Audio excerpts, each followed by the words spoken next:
অনুমোদন নেই কোনো বৈধতা, আছে পেশি শক্তি আর সন্ত্রাসী বাহিনী।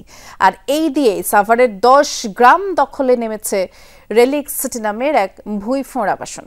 সাভারের বিরুলিয়ায় কমলাপুর রাজারবাগ গ্রামবাসী জমি রক্ষায় মানববন্ধন কর্মসূচি করে তাদের উল্টো অপরাধী আখ্যা দিয়ে দফায় দফায় মারধর করে রেলিক সিটির সন্ত্রাসী বাহিনী। এতে নেতৃত্ব দেন রেলিক সিটির চেয়ারম্যান শাহনেওয়াজ।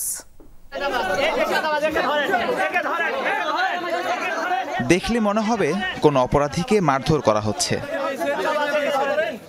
কিন্তু না, অন্যায়ের প্রতিবাদ করায় সালাউদ্দিন নামের এই যুবককে বেধড়ক মারধর করে রেলিক সিটির সন্ত্রাসীরা।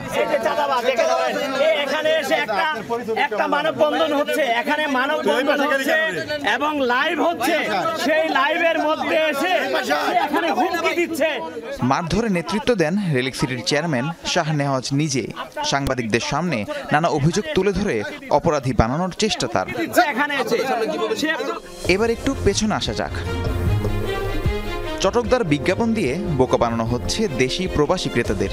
বানিয়েছে ৮,২৫১ বিঘার মেগা সিটির নকশা, অথচ ১% জমিও রেলিক সিটির নামে নামজারি নেই।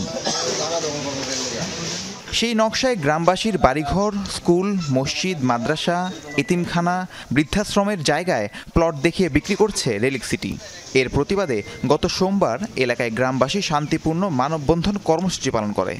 আওয়ামী ফ্যাসিস্ট সরকারের একজন ভূমিদস্যু এরা আমাদের এখানে আইসা আমাদের বিশাল আমাদের 10-12টা একটা লেবার প্ল্যান করে এরা এই জমি বেচা বিক্রি করতেছে। আমাদের জমি সহ তারা দেখা দিচ্ছে কাস্টমারদের, তারা অনেক জমি এইভাবে প্লট আকারে বিক্রিও করছে। প্রশাসনকে আমরা জানাইছি, আমরা প্রশাসনের কাছে জবাব চাই, ওনারা কি এই অবৈধ রেলিকের পক্ষে না জনগণের পক্ষে। মানববন্ধন করায় গ্রামবাসীকে চাঁদাবাজ আখ্যায়িত করে পাল্টা কর্মসূচি দেয় রেলিক সিটি। এতে ভাড়াটে লোকজন সহ চিহ্নিত ভূমিদস্যুরা অংশ নেয়। বলা হয়, গতকাল যারা মানববন্ধন করেছে তারা সবাই চাঁদাবাজ। ঘটনাস্থলে গেলে প্রতিবাদকারী ওই যুবকের উপর হামলে পড়ে রেলিক সিটির সন্ত্রাসীরা। রাহিম সারোয়ার, যমুনা নিউজ।